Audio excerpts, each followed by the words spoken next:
Terus ajeng matur, iya ning aja nesu nggih. ora Sampeyan mau perang kali Janaka kalah. Janaka sineng kayangan upama klakon tak pecah sirahe. Oh, nggih pun. Kepiye kok kowe takon? Menggenake kok mboten napa-napa. Jujur. Iya. Ah, setan to karo bapakne kok nuthuk sak penake dhewe. Anu Ndara.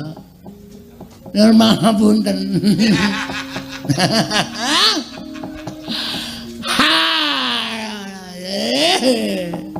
Ngopo Bagong?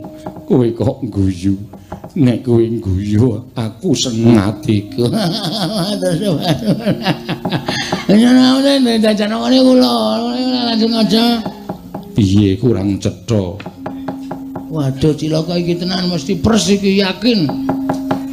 Nuwun sewu sing dados Janaka teng kayangan wau kula ning sebabe wonten kok Ndara. Sebabe wonten. Apa to sebabe kok kula dadi Janaka niku wonten. Dados Ndara ampun duka riyen kalih kula. Jalarane wonten apa to kok nganti kula dadi Janaka teng kayangan niku amargi ngenten nggih Ndara. Sejatosipun Ndara Ndara niku sae sanget kok piyane. Niku nganten. Nganten nggih Ndara. Wah jane abot tenan tangane iki. Mer wangi mer. Lah dituthukke ning ndasmu. Wah, amargi kula ngewangi Semar. Semar ngopo? Semar dipejahi Karo sapa? oleh PLN. Anu napa? Oleh Bathara Guru. Terus kula nguripke Semar. Terus kula dadi Janaka. Sing ndadekke kowe Janaka sapa? Sing ndadekke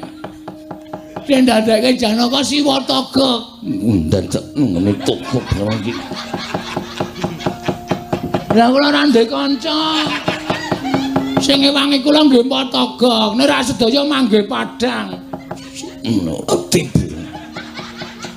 Ati balen iki tanganku aja digoceki sapenake dhewe.